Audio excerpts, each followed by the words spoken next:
That's for you, Nimitz. Welcome to the Paddle and Portage podcast. In our time, Joe Fredericks, sharing stories of the wilderness, there are a few prolific characters that stand out as above and beyond. The above average paddler is indeed a barefoot paddler. Mark Zimmer, the Barefoot Paddler. We've been sharing Mark's stories for some years now. If you don't know, Mark has made it his seasonal ritual of life to go enter the wilderness, the Boundary Waters canoe area wilderness, around ice out in the spring, and to spend the entire soft water, open water season until freeze up, essentially in the Boundary Waters. And you're catching up with Mark Zimmer today.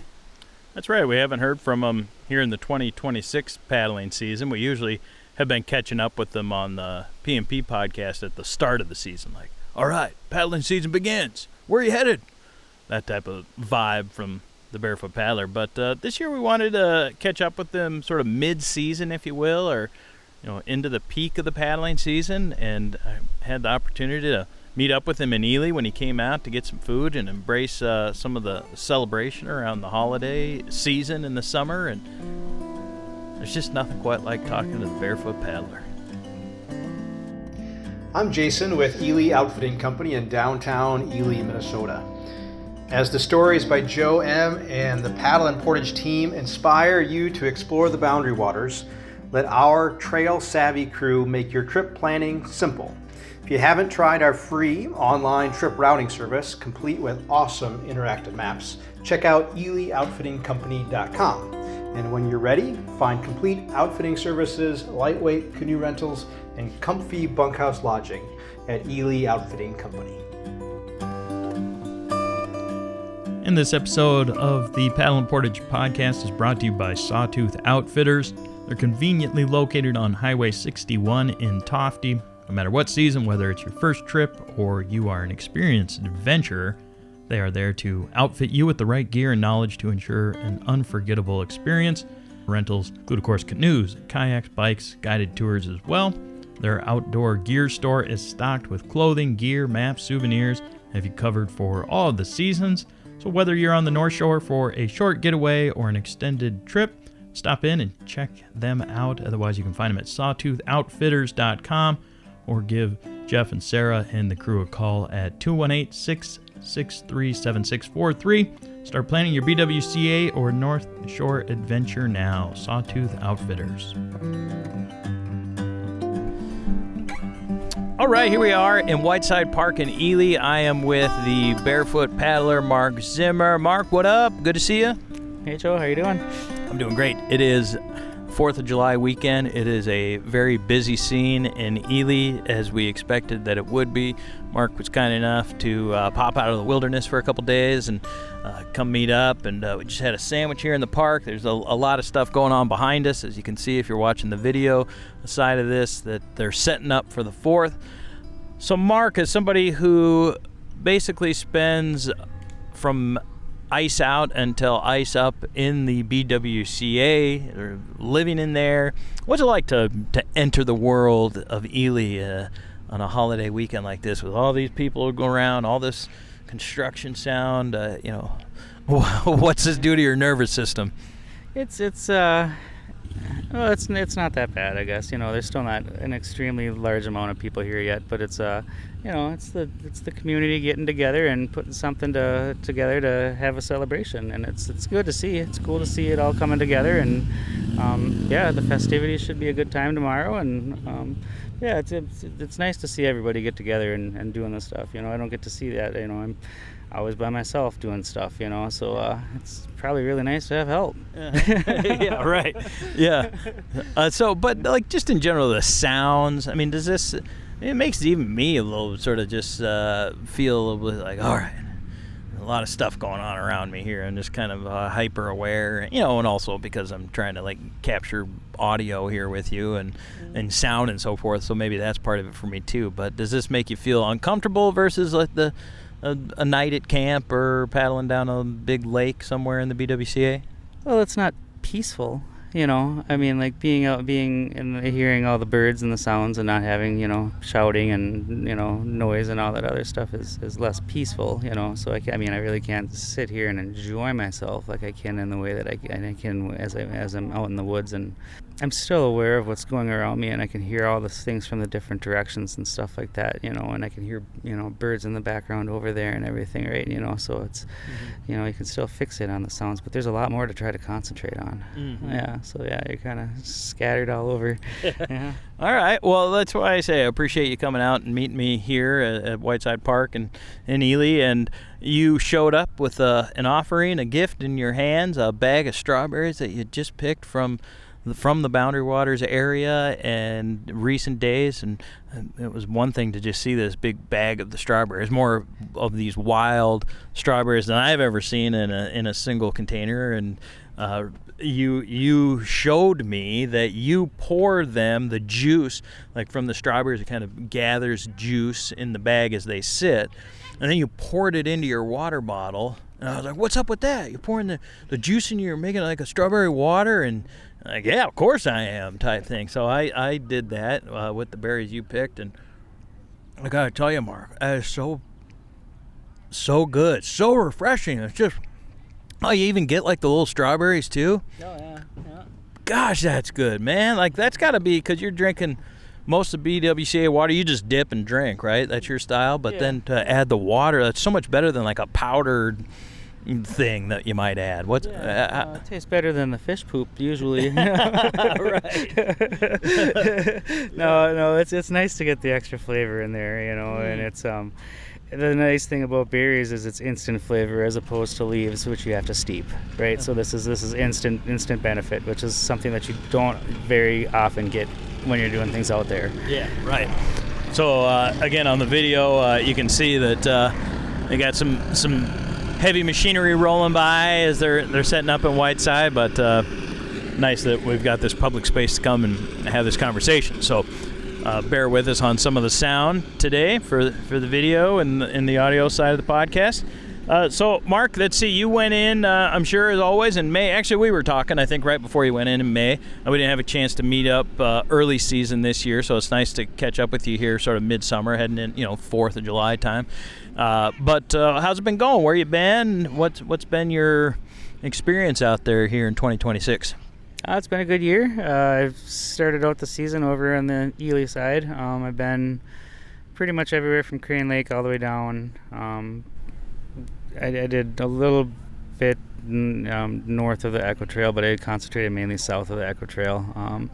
There's a lot of nice rivers, slow-moving rivers. It's really, really peaceful in that area, and it's for some reason there's just never a lot of people there. Like on what's the name of a river that people might recognize where you were paddling? Well, there's Little Indian Sioux, and then you can come in. There's a lot of different ways you can come in, but that whole area all the way from Trout Lake all the way over to Burnside.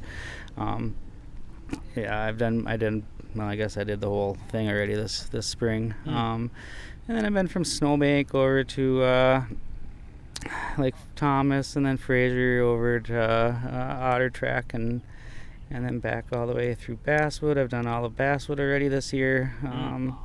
So yeah, I've been getting around, doing some stuff. Nice. Did you get over to Sag or beyond Otter Track, or was that about as far east as you went so far? That's as far east as I went so far. Later on in the season, I'll head over to the Gunflint side, and then I'll spend a month or two at least, over in that area. But I had work to do over in this area, so I wanted to concentrate on getting that stuff done first, and then I'll go once I get the rest of my work done, which will probably take me maybe like 3 more weeks. Then I get to play for a little bit, and I've been so busy trying to add everything to a database and everything lately that I don't know what I'm going to do when I just go explore again. Sure.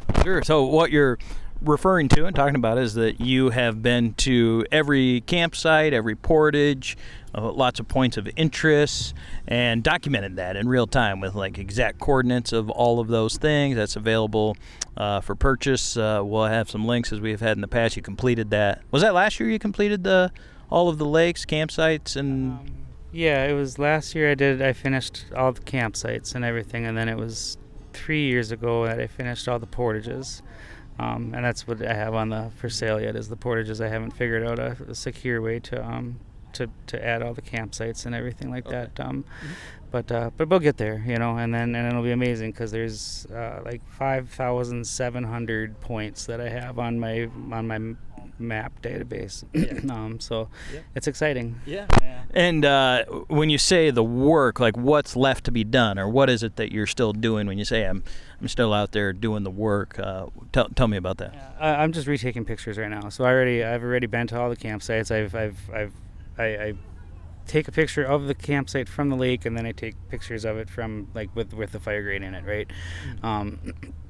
So and then I go on to the campsite, and then as long as there's not people there, right? And then I'm like, okay, well there's 3 or 4 tent pads. The hammock's okay. About how many people can fit at the campsite. Is there a beach?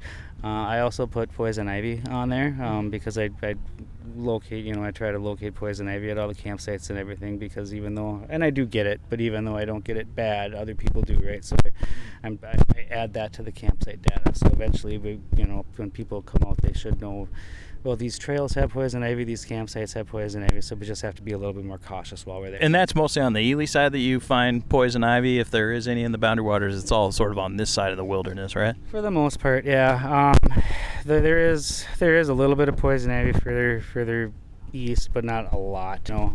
There's kind of a divide there right along the same spot that all the plants kind of change, which is right along like Moose Lake and Prairie Portage in that area south, but it kind of goes over to Snowbank Lake. So from Snowbank and like Moose Lake area, that area, and then west of there, you're going to find a lot more poison ivy. You can it kind of goes with the thimbleberries. The thimbleberries only go basically up until that point, because you guys have, over on the Gunflint Trail side, there's thimbleberries everywhere, right? But once you get to Ely, you're not going to find a single thimbleberry in town, probably, right? And then, but when you get, up to Prairie Portage, they're there, but that's as far west as they come. Okay. And then poison ivy comes over. There's sweet fern, and then like there's oak trees and everything like that over here, which is another thing you won't find. So, but poison ivy is also one of the ones that is just kind of more on the western side. Good intel.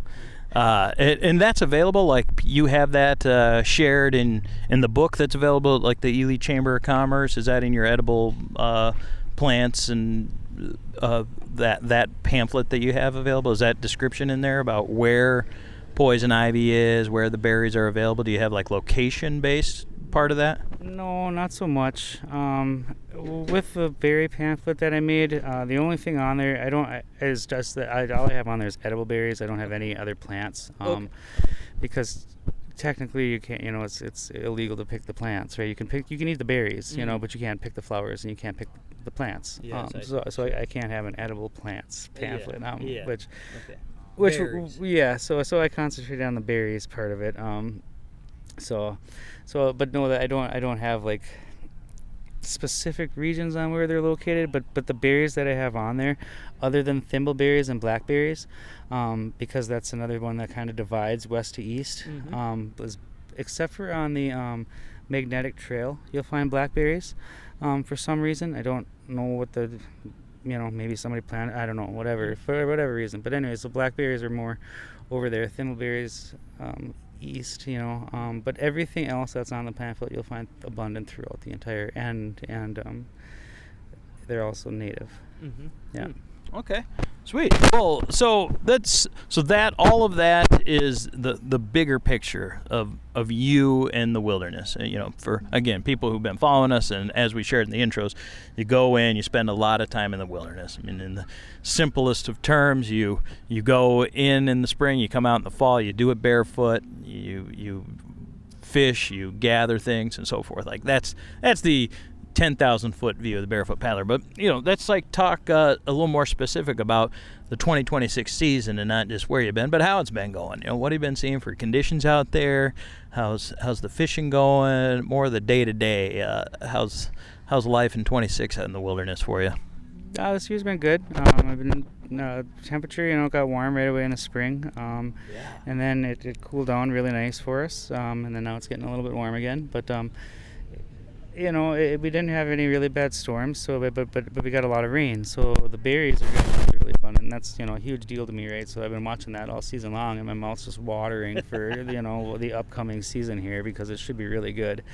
And the strawberries are getting ripe over here, but the blueberries and everything else they're still a couple weeks out at least for on this side for sure. Probably even longer, over by Sawbill in that area.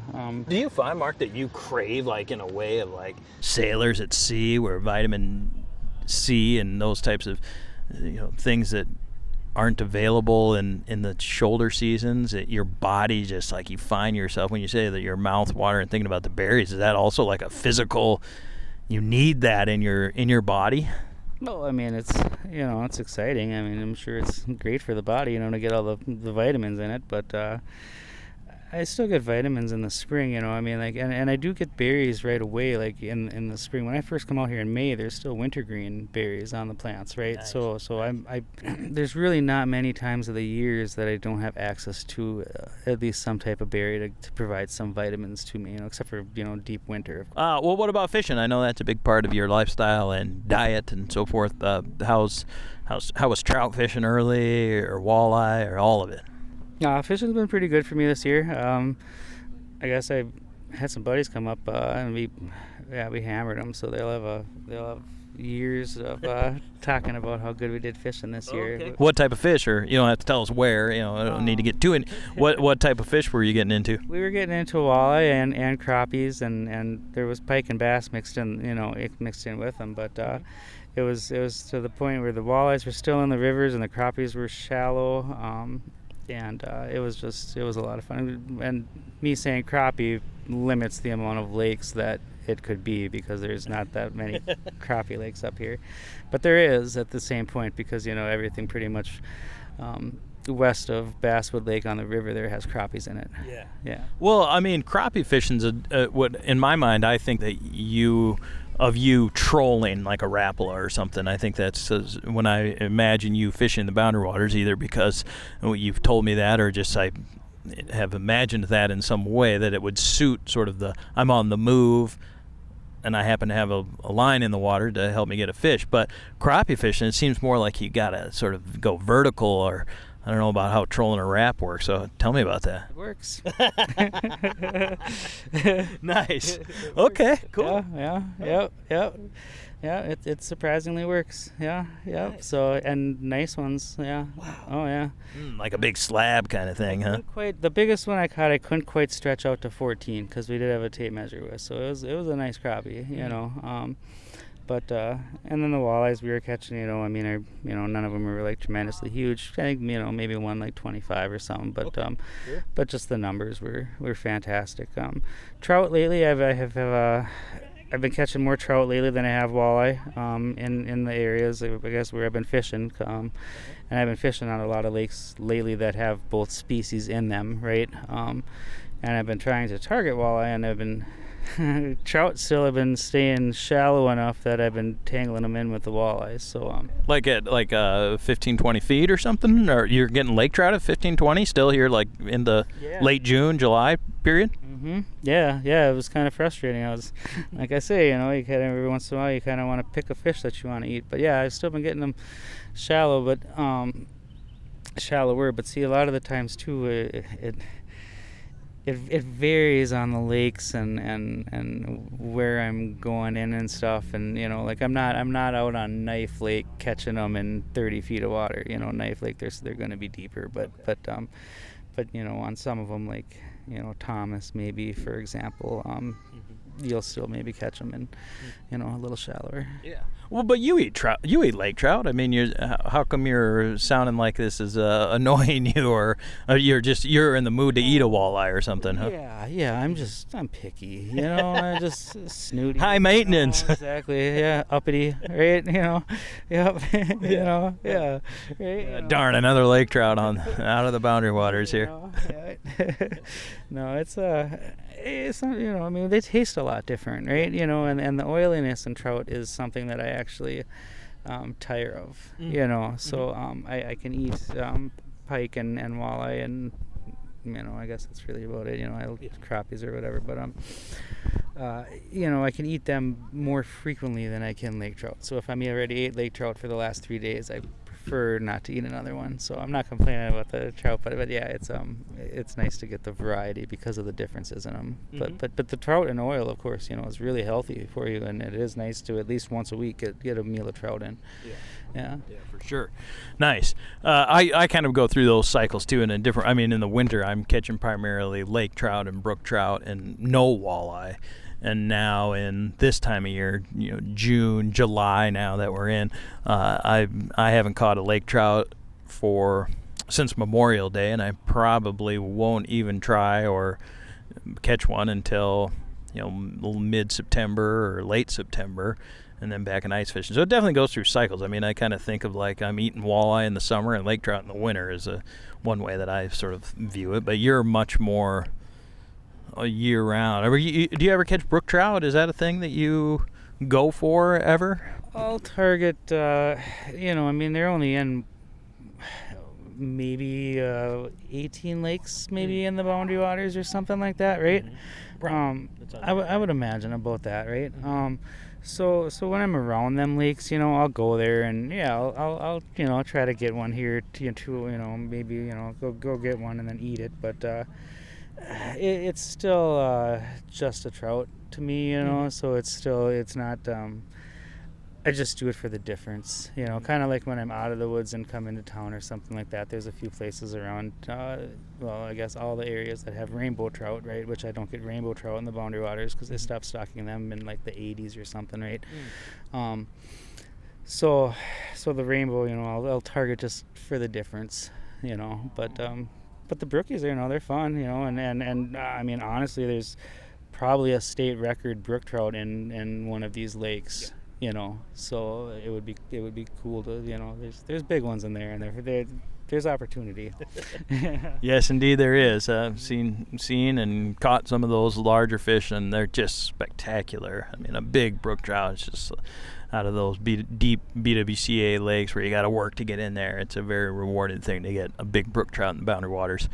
So you are working on completing this, as you said, you're updating some of the photos. But I'm also curious to learn about. I know there's been some, interest, or you're thinking about like what the next steps are for you in terms of taking all the work you did and documenting the specifics of the campsites, the portages, points of interest, and sharing that in a broader space. Tell me whatever you're comfortable telling me about that, Mark. Well, I have all the information, right? So that part, except for some of the pictures, but I'm working on that. So I have all of this. It's just how do I get it out there to, to benefit everybody, and at the same time I can't just get it stolen from me and everything. So that's kind of what I'm working on right now, is trying to figure out how to do that. And the best way that I've kind of found is for everybody, and I think that for ease of use and everything would just have a mobile app, right? So I think that would be great. You could have it for offline use. I could add pictures in there that they would be low quality pictures for when they're on offline, use, or they could be high quality pictures when you have internet reception and stuff like that. So I have it all in my mind. I just still have to find the right computer person to help me with it.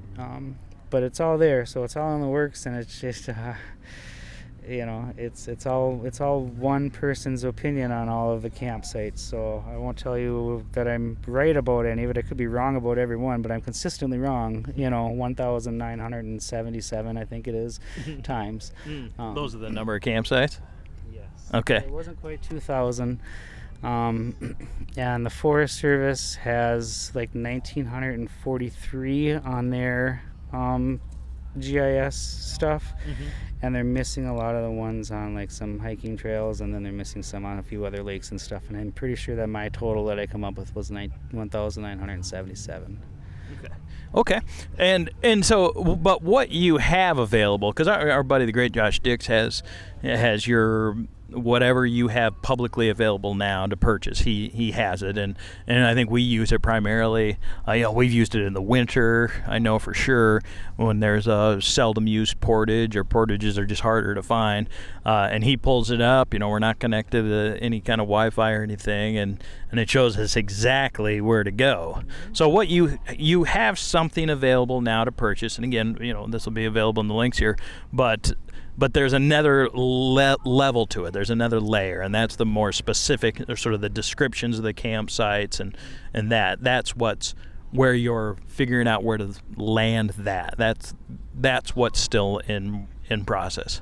Correct. Yeah. I give the portage data I sell, and it's $10 for the whole Boundary Waters or whatever, So and then it's $3 per district. Is what I have it set at now. So it's not like it's a lot of money or anything. But it's out there, and yeah, I have the ones that are maintained. Most of them that are maintained, I guess I still have on there, so you can find them. I have the ones that are to the brook trout lakes, because a lot of them aren't maintained, or a lot of them aren't showing on maps and stuff like that. So they're on there. Another nice thing about it is you can paddle at night with it, right? Which is an option that people usually don't think about. Another thing is, if you're here in the spring or in the fall, there's going to be some extremely foggy days. And there's days that you can't see more than 15 feet in front of you. And you know what? It's nice. It is nice to have. I even use it sometimes, and I'm not really making it for myself, because I don't, I don't need it anymore, but it's still nice to have. So are you still ever having to look at a map at all while you're out there? You don't know the entire landscape, do you? No, not everything. I'll, depending on where I'm at, if I'm east of the Gunflint, north on that side a little bit, them are all flat, long lakes, though. I really don't need to use a map there that much either. There's not many places that I don't know anymore. Wow. Dude, that's crazy. I never even thought about that. Yeah. Because I've got a couple of areas in the Boundary Waters, small little areas that I don't need a map. And I kind of am always telling Baxley or somebody, yeah, we don't need a map. We know this one. And it's sort of like a badge of honor, because it means we've been there a lot and we're familiar with the area. But, dude, you have that for the entire Boundary Waters. You got to be one of a handful, if not the only person that can make that claim. I've been everywhere twice, right? Everywhere twice, right? But then if you figure the, 10 years that I was doing this before I even went to all these other things, to set my, the goal is to finish it all. Like, that's years and years and years of just paddling around to other places. So some places I've been to, 15, 20 times, at least, and then, so yeah, I know some areas, really good, especially the deep areas, because that's my area of expertise, is the deep areas, right? Because I don't spend a lot of times by the entry points. So yeah, I can tell you some of them lakes and how to get around some of them areas pretty good without a map. Yeah. Nice. Yeah. So what else have you been experiencing in terms of wildlife this year here? Mid-season report. How's been moose, bears, that type of thing? Yeah, I've been seeing a few moose here and there. A couple bears. I saw a bear with 3 cubs yesterday morning. Yeah, it was yesterday morning, so that's pretty cool. Deer. I don't know if I haven't seen any cats this year yet. I've seen a couple dogs. Last year I saw a bunch of wolves, though. Last year was like the year that I saw the most wolves. So that was pretty cool. But yeah, otherwise everything has been grouse. It seems like I've been seeing some baby grouse around. So hopefully it's a good hunting season for them again or whatever. And So yeah, wildlife has been good. Weather's been really, I had no complaints about the weather. The wind is, wind is wind. You're gonna have it some days, you're not gonna have it others. It is, but if you don't have your yin, you don't have your yang. So that's That's right. Well, what about and another factor with the wind is not just the conditions for paddling, but the bugs. In the sense the wind can help keep them off you a little bit sometimes. How have the bugs been? I've heard horrible, the worst I've ever seen, or well, they're not too bad. A lot of the outfitters sort of make that pitch of they're not too bad, but what's been your experience, lived experience? I would say that up until about a week ago, it was really, really good for not having a lot of bugs. And then just in the last week or so, the black flies have come out a lot more abundant. And actually, I guess the sand flies were really thick this year. But at the same time, they pollinate blueberries, right? So them being really thick and having all the blueberry flowers with the abundance that we should have should lead to a good combination. So as much as I hate them little things, they serve a good purpose. Well, because they're the ankle biters, right? I mean, they're the ones that... No, the sandflies are the ones that fly into your eyes and ears and everything like that. Yeah, yep. Yep, the black flies are the little ankle biters. I think that's what they're called or whatever, but them are... and they're really fast, so them are hard to kill. And then the deer flies, they're thick. See, I always had that as the other way around. Like the little black flies are the ones that fly into my eyes and drive me insane, and the ankle biters are the other ones. You call them that way. Yeah. So, but regardless, the ones that fly into your eyes have been just come out, is that right? No, they've been out, and they're actually starting to get towards the end of the season for them. But then the other ones, the flies that hit you more while you're out on the lake. Yes, I hate those. Especially as the Barefoot Paddler, dude. Those things got to be vicious. That's why I wear my rubber boots even on a hot day in July. Just at least socks and shoes, but boots for me, because they're terrible. Yeah, I usually stack up piles of them. You got to be quick, but yeah, I can get a pretty big cluster of them. And then like with deer flies, right, and them are the ones that buzz around your head. They've been out the past week, I've noticed, out around the yard and stuff. Yeah, but a way to kill them, I'll teach you this, is if they fly around the highest point usually. So if you hold your hand above your head, usually to the side or whatever, they'll buzz around your hand a little bit. And if you can get your hand-eye contact coordination down quick, you can snap them things right out of the air in front of you. And you don't get frustrated if it doesn't work like right away instantly, but like once you get good at it, it is a very effective way of killing them. Just go up in your hand in the air and snap. And it's cool, yeah, and then feed them to the ants. That's right. I remember you did that at that campsite, and this moment of zen that you had out there. Yeah, because they do kind of fly. Like if you put your hand up, I've noticed they'll come to it. I know exactly how you're describing that, and that definitely is an effective method. What about everybody's or a lot of people's least favorite ticks? Have they been out this year, or what's been going on with that? Yeah, ticks are out. Lots of just regular ticks, I guess. A few deer ticks here and there. Deer ticks are another one of them things that I seem to only get, like on the western edge of Lake County and then into St. Louis County. I don't never really found any in Cook, for that part, which is eastern part of so I find more deer ticks on the western side of the Boundary Waters. Over here near Ely area. Yes. Yep. So just something else to be a little bit more aware of, I guess. So, Yeah, we found a number of ticks in general, but nothing that was excessive in that we've seen in years past. And we got up into some grassy areas and stuff in an area where I was like, this could potentially be problematic, and so I've seen a little less, but I haven't. Most of our paddling is on the eastern side, Gunflint side, and Brule, and those areas.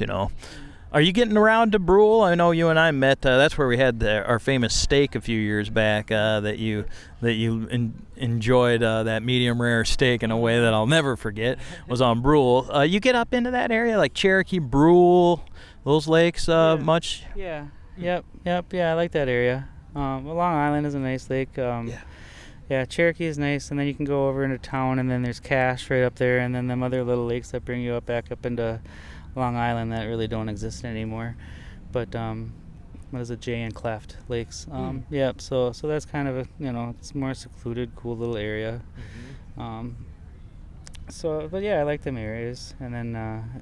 Of course, from Cherokee, there used to be the other old route from the west that went through, Ranger to Noodle to Frost, that way.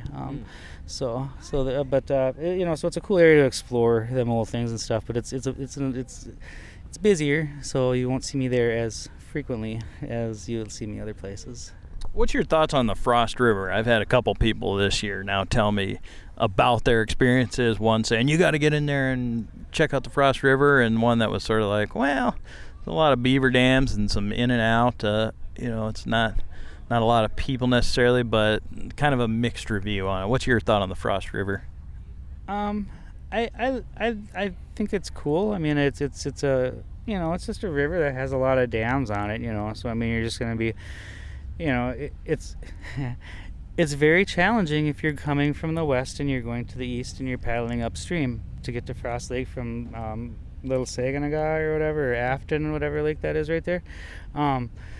If you go through there, it's very challenging, going up it. But going down it is fantastic, and it's clear water. It can get shallow at times, but it's pretty. It's moosey. And it all depends on how you take it, you can get frustrated with the beaver dams and get annoyed by them, where it's a beaver dam, it's a filtration system, for the water. So it's it's a cool thing that it's there, and there's that many of them and stuff. So I mean, I like it, but I don't. It's just a couple hour, maybe. Well, I mean, it's probably like 4 to 6 hours or something like that, I would say, to get through it, maybe. But depending on which way you're going, it's a cool river. So yeah, I mean, it's neat. It's a fun experience. It's but I don't know necessarily if it's unique in any certain way. I see.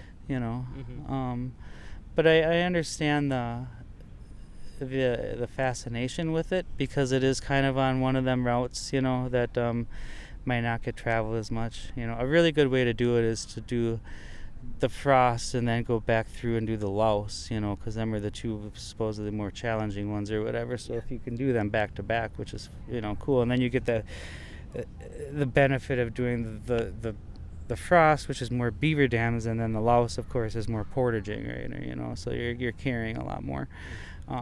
But they're both really, kind of just cool rivers. But the thing is, in that area is it's in the section where there's really no other rivers to going through there. So you're kind of forced through that middle part of the boundary waters right there, as opposed to just carrying stuff through land. So it's a great alternative to carrying over land. Nice. Okay. Yeah, that's I'll probably get in there at some point. Baxi and I'll make it in there, or we'll find a season to get in there and explore those rivers. We've heard a lot about the Louse and the Frost now over the years. And you, while we're on that side of the wilderness and moving up a little bit to the end of the Gunflint, you're coming back to Chickawauk Museum and Nature Center in August. You were there a couple years back and did a presentation basically about your experiences in the wilderness and who the Barefoot Paddler is and so forth. And you're coming back. Is it going to be an updated presentation, or what's on your mind for that? Yeah, so last time I kind of tried to fix it, because it was it's a trail thing, right, on the Gunflint Trail. So I tried to fixate more on the Gunflint Trail aspect of it and everything like that. But I realize that I don't know any more than anybody. It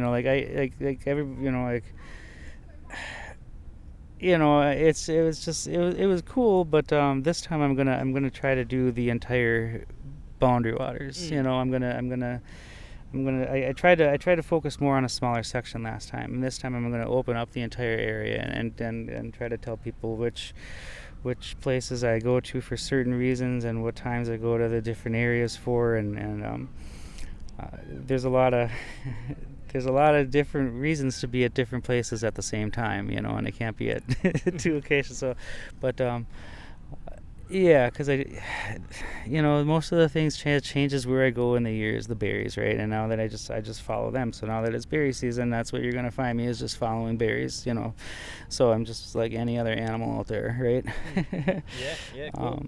So the presentation will be more about that. It'll be more about the entire Boundary Waters, kind of what I do when I'm out there, and how I focus on the foraging part, I think, a little bit, and then just the whole generalized thing of the Boundary Waters, and what brings things. I guess kind of more about the plants, on how they differentiate between the different areas, and how we talk about things, but more at depth, Okay. So Cool. And that's August 9th? I'm pretty sure it's the 9th. Or early August. We'll have the exact dates, and I know Bonnie and everybody have been very busy up there this summer, and that Mark Hennessy from there has mentioned that you were coming and is excited for you to get back to Chickawauk. So that's in August coming up. Just in general, in a broader view, Mark, as people have learned more about your story and through presentations like Chickawauk, you were the keynote speaker at the Border Out Trail annual meeting this past winter, wasn't that? Just this past winter.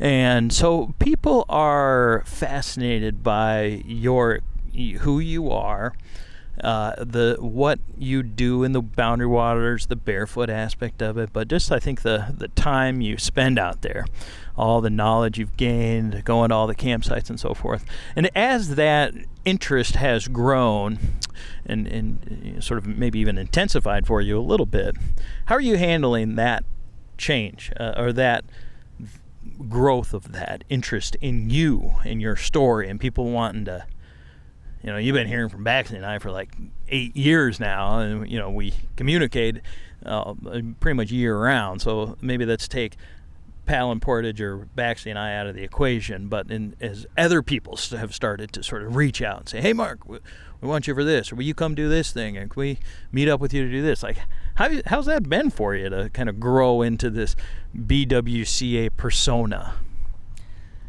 It's interesting, because at heart I'm just a soloist who enjoys being out in the wilderness, right? So it's a really personal thing doing that, right? But at the same time, it's nice to be able to share the experiences with people. And there's a fine line kind of on on how much you want to do it and how much you want to share, because like I say, it's personal. But if you don't share things like stuff like that, then it really doesn't matter, because so it's nice to. It's nice to be able to, to bring, like, if I can bring awareness to the wilderness and how I can, even just benefit, like, not that I'm doing anything weird out there or anything, but it's nice not to have it's nice to have everything slow down, right? And then when you come back into town, or when I come back into town, I guess everything is always just a little bit faster and it's more of a rush, I guess, and it doesn't feel like that out there. So it's nice to be able to share it with people, but I don't want it to happen. If everything happens too fast, and then everybody knows who I am, I'm losing the only place where I know where I can hide. I see. Have you been recognized this year out in the woods? Has anybody said, "Hey, Barefoot Paddler," and spotted you, so to say? Yeah, I'm barefoot, So you've had some people come I'm up. okay with that. I think it's great. Cool. Yeah, absolutely. And it's the conversations with people that, because they usually stay and talk to me for a little while, and it's them conversations with people that keep me going from day to day, from week to week, is because them are the valuable conversations to me, because I don't get very many valuable conversations out there. It's just single serving conversations with people usually, right? So when I get a good conversation like that, it's really meaningful to me. So I definitely like it, and then we can share some knowledge, and then I can usually I try to figure out a way that I can benefit their trip somehow, whether it's just teaching them a little bit about some of the plants in the area or that's around us at the time that they can utilize, or if it's a fishing spot, or if it's a waterfall or anything, so because as much studying as a person can do, it still doesn't equate to a person who's done it multiple times. And I've learned that with all my studying in town and trying to learn about the history of Ely and the Gunflint side and stuff like that. I can study as much as I want to, but it's never going to amount to a person's experience. Yeah, and I know you've told us about that in the past, Mark, where the people that you meet in the woods who come up to you and recognize you as the Barefoot Paddler, like a family like this that's coming along, if they were out in the woods, right here, like, and came up to you and they're like, oh, hey, Barefoot Paddler, like, that would be great for you. But it's this, when you're outside and there's like people wanting to interview you, even as we sit here, they're in the all things relative here, viewer and listener and scale. But in the Dylan documentary, No Direction Home, it's this Martin Scorsese produced thing about Bob Dylan. And at one point in the documentary, the third wall gets broken. Dylan, he's asking him about like when he kind of went into seclusion and sort of was like, I got tired of the whole scene. And the interviewer's like, well, what'd you get tired of? And he's like, people like you. I'm just being asked all these questions all the time and sort of hammered and bothered by people wanting to talk to me. So again, all things in scale, but for our little micro world of the Boundary Waters and media and people wanting your stuff from you, that's a newer thing in these past few years, it seems. The greater interest in you and people wanting your time and story and so forth. How there's a cameo. How are you coping with that part of it? It's fine with me. I mean, I've always shared the information that I've had out there. And I have no problem, doing it, I guess. It's not like, because, I'm still doing my thing out there day to day, I get to, share a little bit more about my adventures with people, which is cool, it's all just about how much I have to, give. I can't, people have to understand too, I still have stuff, whatever, but no, it's nice, to just to be able to even to be able to help people out on their trip and to have a good conversation with them and to be a memory of somebody's vacation or to be a highlight of their trip that they'll remember for a long time it's an honor. Yeah, cool. Yeah. That's cool. And Mark, that rings as true as you say that here now 8 years later. I think we've known you now as the first time that we met you. Like that has always been a thing for you, that you hope that your interaction with somebody in the wilderness leaves a positive impression, helps them, brightens their day as much as it does yours, to have some of that social interaction that you generally don't get a lot of in your solo traveling, that it's a mutually beneficial exchange and a positive lasting memory for the people you do meet in the wilderness. And I think that's a beautiful thing, Mark, that aspect of your travels in the Boundary Waters has remained true from the first time we ever met you and talked to here in 2026, as your sort of stature and just people's public awareness of you has grown substantially since that first interview that we did years ago. But that remains true for you and authentic. I think it's a nod to who you are as a person, and also just how important this place is to you and the lifestyle that you've chosen here in this place.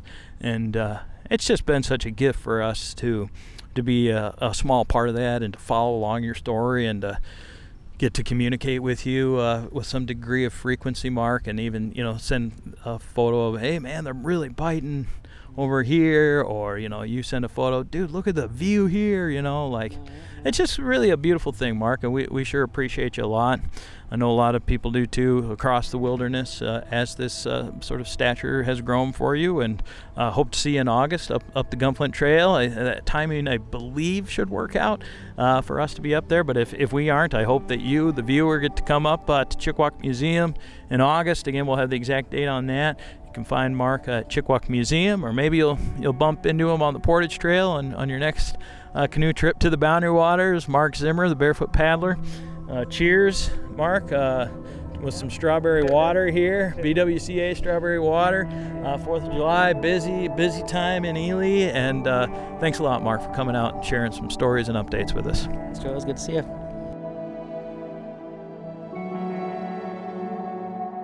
When there's been some Boundary Waters news here in 2026, I've been appearing on CityCast Twin Cities. That's a podcast, daily local podcast for the Twin Cities. They've got an email newsletter, social media channel, all about life in the Twin Cities, but they've been curious about stuff happening up in the Boundary Waters as well.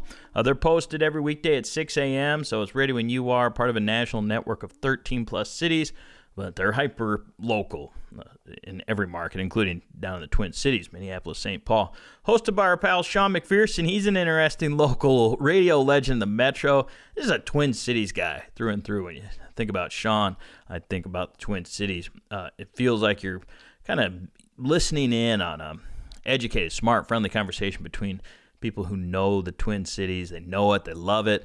So you can get that. And it's not through that Minnesota nice filter. It's just straight up, real informed talk where everybody's welcome. It's local news, a calendar, things happening all across the Metro. And as I said, they're interested in stuff up here in the Boundary Waters region as well. You can subscribe to that podcast, their newsletter, follow them on social media. We do. It's twincities.citycast.fm, or just search CityCast Twin Cities in your podcast feed.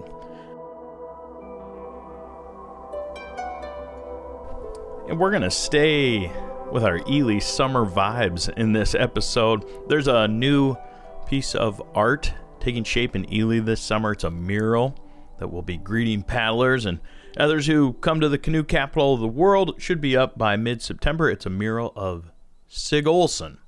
And later in the episode, as the LB and I said, we're going to head out to Listening Point and talk with the new director of the Listening Point Foundation.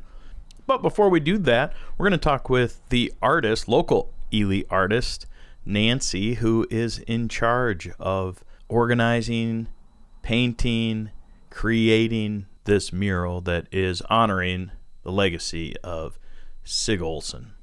I paid a visit to the site where the mural is being created in Ely this summer, had a chance to talk with Nancy. Here's just part of our conversation. This, for me, started September of 24. Okay.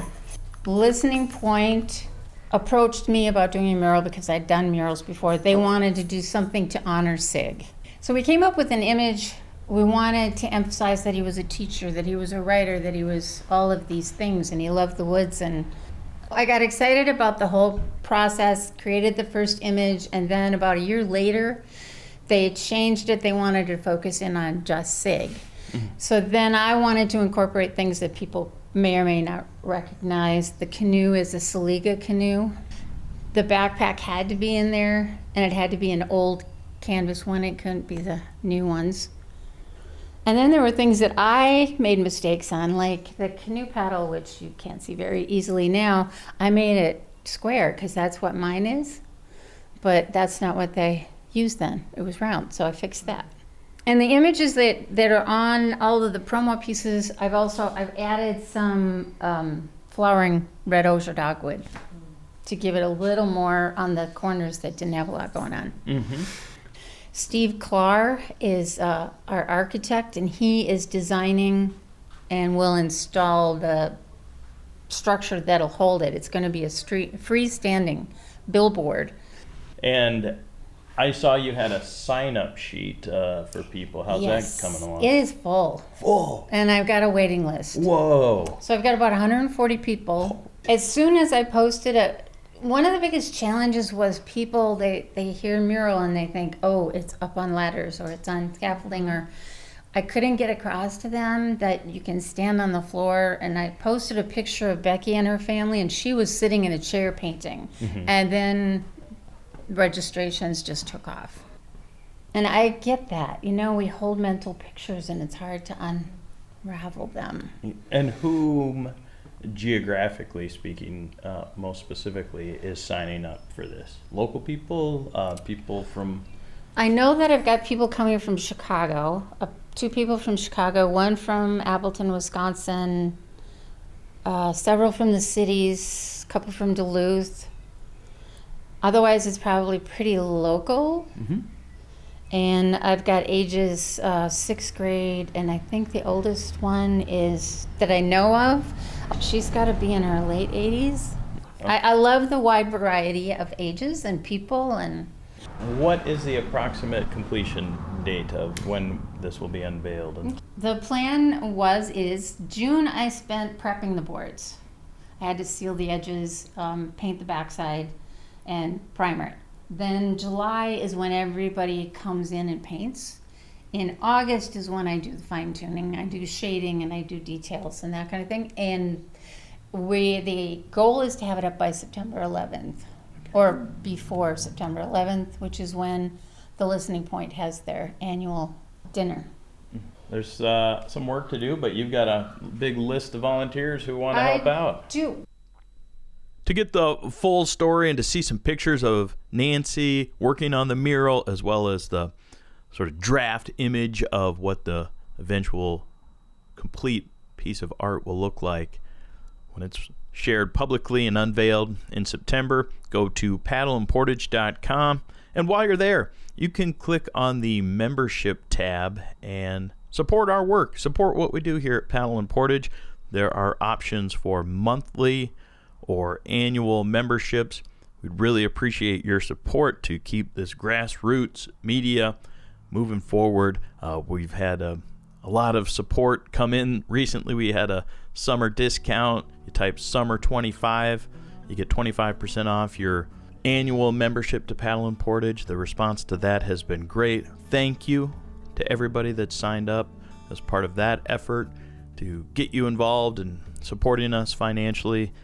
This is completely grassroots media. We are not aligned with any other organization in terms of where we get our support. It all comes from our sponsors and from you, the listeners of the podcast. So please do support us. It means a lot to all of us here at Paddle and Portage. Membership tab right at paddleandportage.com. Thanks again for all the support of our members. And so let's keep the summer vibes going and let's head out to Listening Point.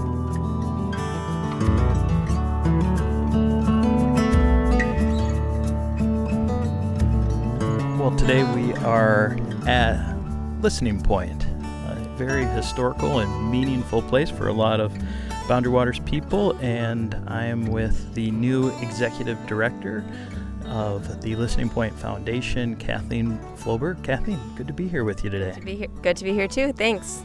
Yeah. So look at this day. It's a perfect July day. Yes. And we are actually on Listening Point. In fact, at the end of Listening Point on Burnside Lake.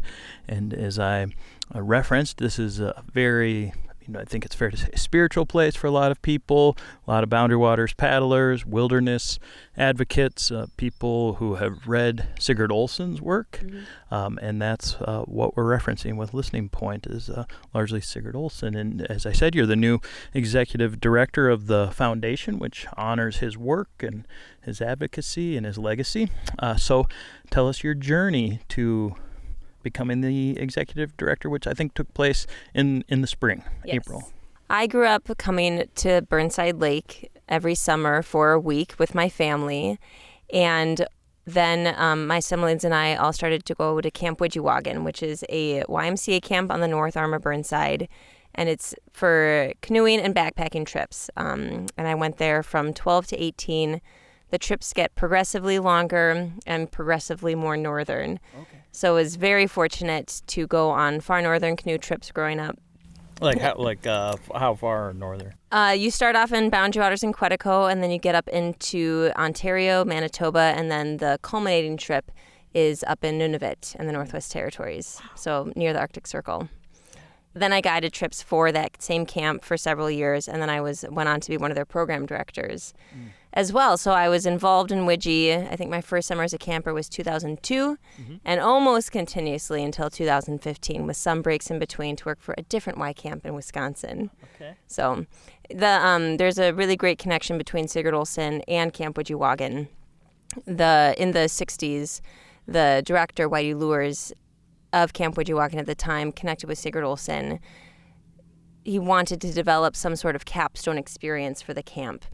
and asked Sig Olson to advise on it. And Sig Olson, he had a group of paddlers he traveled in Canada with most summers, and they called themselves the Voyageurs. And now the capstone canoe trip at Widgie is called the Voyager trip. So that's a fun connection. And Widgie groups used to go into town and meet with Sig Olson after their canoe trips. Nice. And so you are, I mean, obviously you've got a lot of paddling experience in the BWCA and beyond, certainly.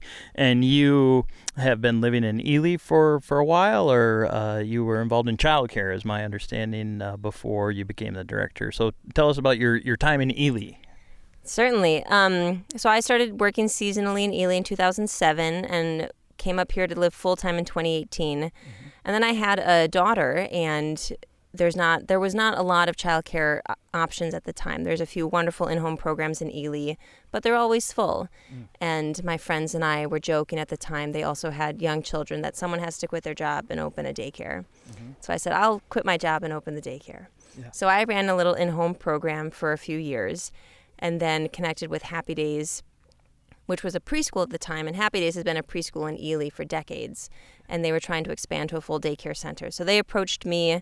We joined forces, and I helped them open a full daycare center serving lots of kids in Ely, the first childcare center in Ely that serves infants, toddlers, and preschoolers. And I was their director for their first almost 2 years of operation. Okay. And then I've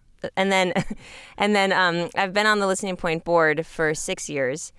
And the first time that a director departed Listening Point was when I was trying to open the daycare center. I was like, okay, that's not right timing. It's always been an organization I've had my eye on, would love to be more involved in it. And then this time, when the director position was open again, the timing felt right for me, for my family. So decided to apply and become the new director. Okay. Well, tell us about what the foundation does and what you are hoping to bring to the table, so to say, or what ideas excite you about the future of the Listening Point Foundation. So sort of what it does now, what its function is to honor Sig, and then what you might want to spice up a little bit or change or bring to it. Sure. So the Listening Point Foundation is responsible for preserving Listening Point and advancing Sig Olson's wilderness philosophy. And our vision is to inspire people to find their own listening point. And so a lot of what we do is preservation. The Listening Point cabin, the sauna, and the point out here, and the writing shack, which is in town, are both on the National Register of Historic Places at the national level of significance. And so that's a big undertaking for us to keep them preserved in their current state. And so a lot of the work we do is ongoing preservation work. Making sure we have a good handle on our collections, how the collections are being managed and preserved as well. Some of these items that were left behind by Sig Olson are now over 50 years old since he had them, and maps and books and papers and photographs, not only the buildings and the roofs and the foundations that deteriorate over time. So a huge undertaking of the foundation is to keep those places preserved and protected. We had a big storm roll through Ely on Monday, and lots of wind, some downed trees. And so my first task Tuesday morning was to drive out to Listening Point and just make sure everything here was still okay, that the cabin didn't have a branch through a window. And then the other element of advancing Sig Olson's wilderness philosophy, a lot of that is connecting people to nature and inspiring them to find their own listening point. So a huge program we have is just to get people to Listening Point and to the writing shack in town. Our goal is to bring people out to Listening Point, make it as accessible as we can given its location and terrain. The hope is that if someone wants to come to Listening Point, that they're able to, and that we help facilitate that.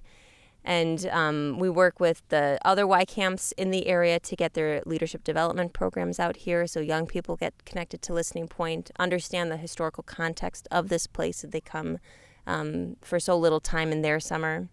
For your question about the future, I mean, those definitely still those two things. We hope that Sig Olson remains relevant to even this in this time, because he is his not only his writings but the different legacies he had of his conservation work. The writing is still as beautiful as it was in the 50s and beyond when it was published.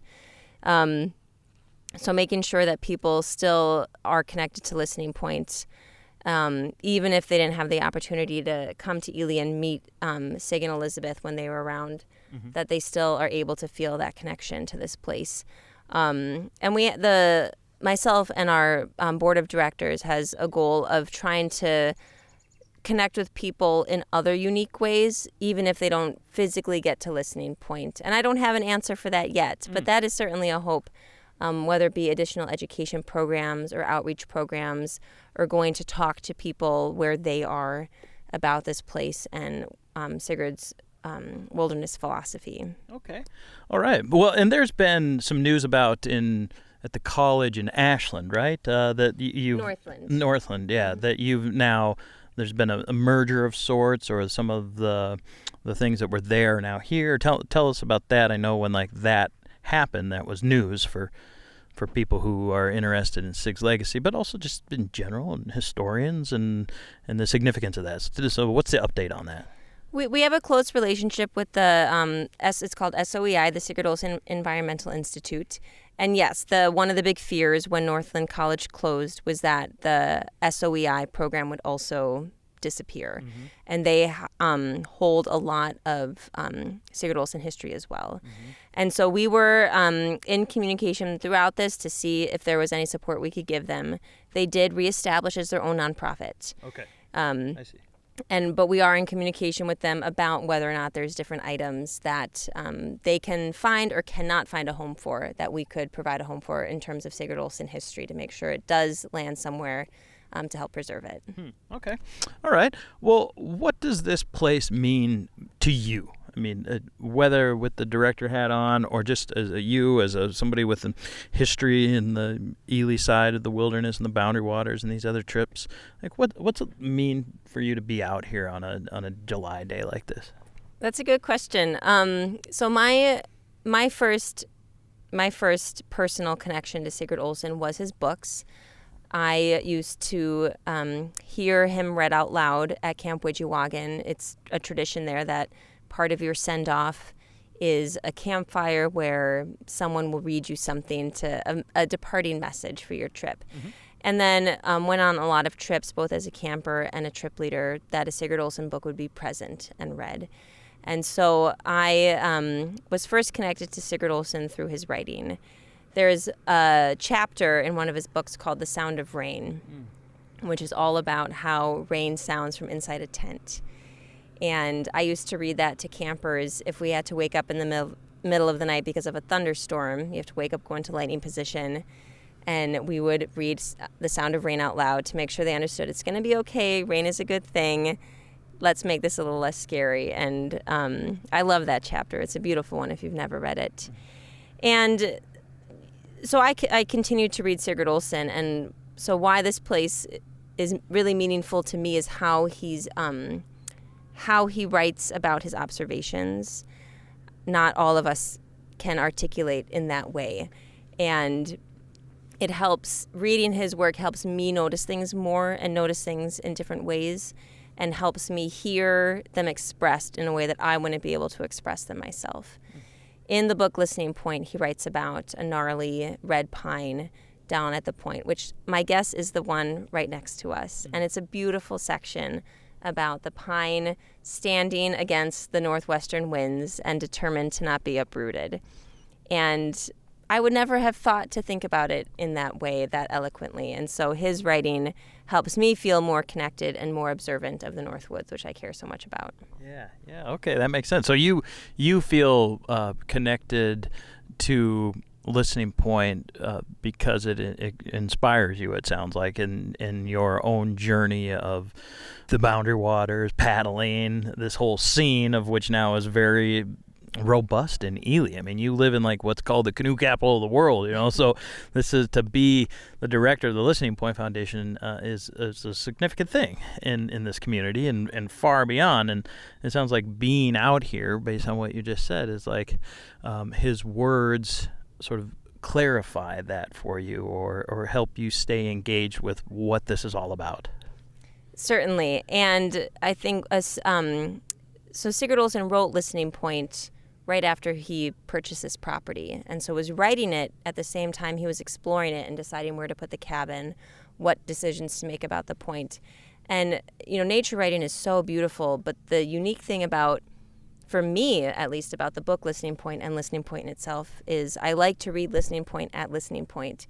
And the opportunity to actually see what is being written about instead of just trying to imagine it. I mean, I love nature writing, but often what you read about, you might not ever go to that place. You might not see what is being spoken of, and the opportunity to actually see the red pine, see the rock, the rose quartz and the granite, the glaciated stripes on the rock. That is very powerful to then get to come here and read about what I'm seeing, specifically like the exact tree. Yeah, nice, for sure. And it is like you can take scheduled tours to come here. This isn't like we're out here and this is gated off from the public. I mean, in a way it is, but like the public can come here if it's scheduled, and there are visits here. And in fact, this winter I got to come out here for my first winter visit. We snowshoed in from the road, and it was.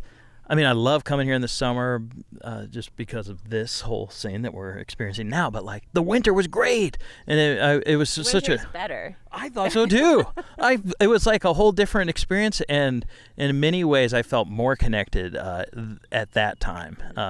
What is the availability for winter if people want to think about coming here, like or in the summer? I mean, how do people come and do this and come out here?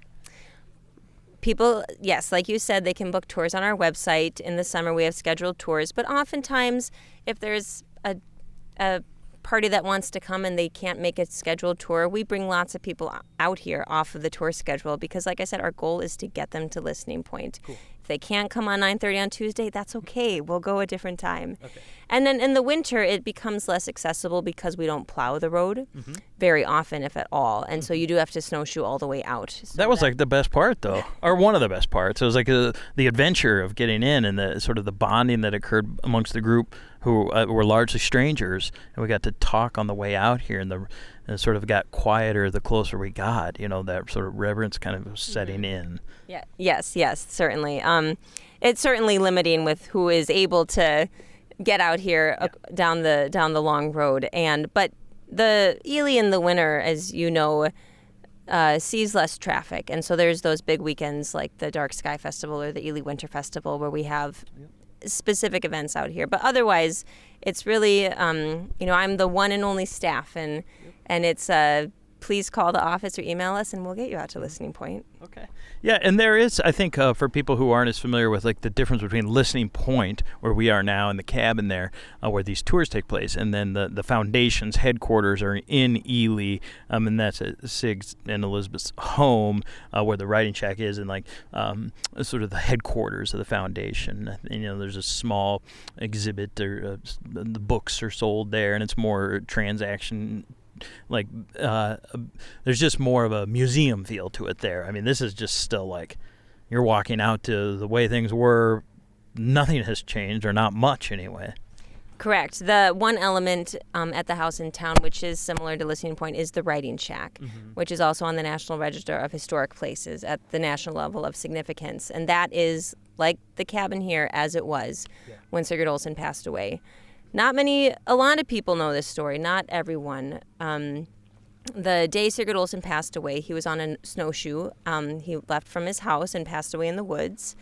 And later that day, or the next day, his family found his typewriter in the writing shack. And on the typewriter was written, "A new adventure is coming up, and I know it will be a good one." And that was his departing message. And that's still in his typewriter at the writing shack in town.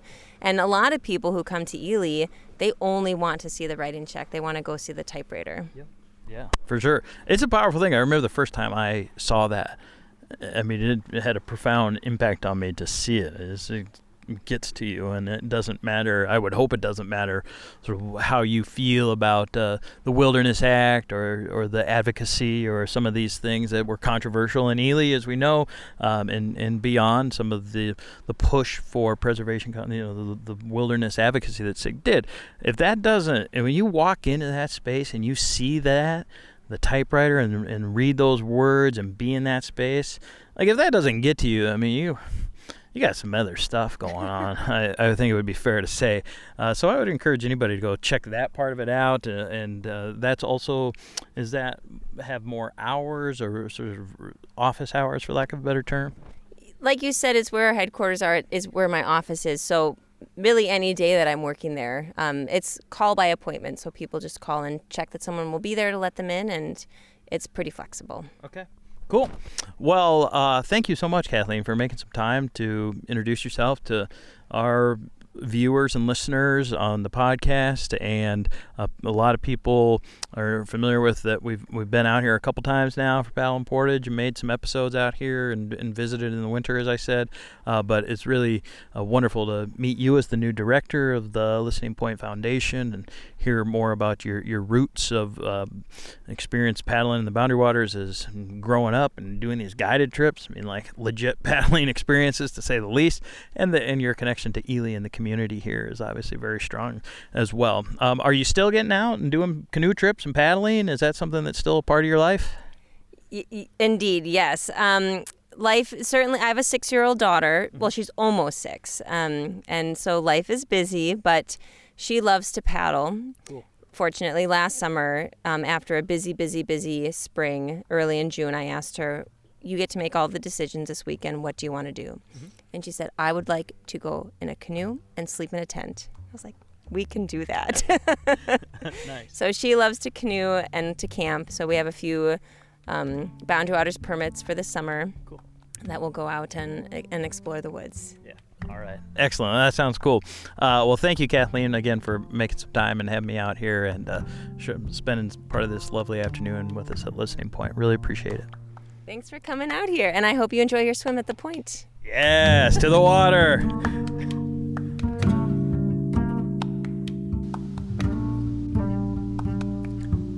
In these long, hot summer days, there's a lot to celebrate in the realms of holidays and traditions. For some, it takes the more earth-based approach of the solstice. Mm-hmm. And for others, it is the highly patriotic and less earth-based Canada Day. Yes. Wait. What? Wait. 4th of July. Is that Canada Day? No. The 250 years of the United States of America. How many years of Canada? Ooh, busted, LB. Stumped again. I hope, Aaron, you're listening and you send me a text message correcting my wrongdoings. You're good for it, I know it. To celebrate the end of this episode, Freddie, I have a little surprise arranged for you. If you turn around and set your eyes to the sky. Oh, what a night it was when the Barefoot Paddler returned to the wilderness that Sig Olson loved. Thank you, Mark Zimmer, the Barefoot Paddler. I like to sing, I love to dance, I play the fool if I got the chance, all around the campfire light, all around the campfire light. Got this out of tune old guitar, not trying to be no star. There's enough of them in a summer's night. Oh, there's enough of them in a summer's night. Well, you can look to Venus, you can look to Mars. I will set my sights by the northern star, and in the deep dark blue come the northern lights. Oh, and in the deep dark blue come the northern lights.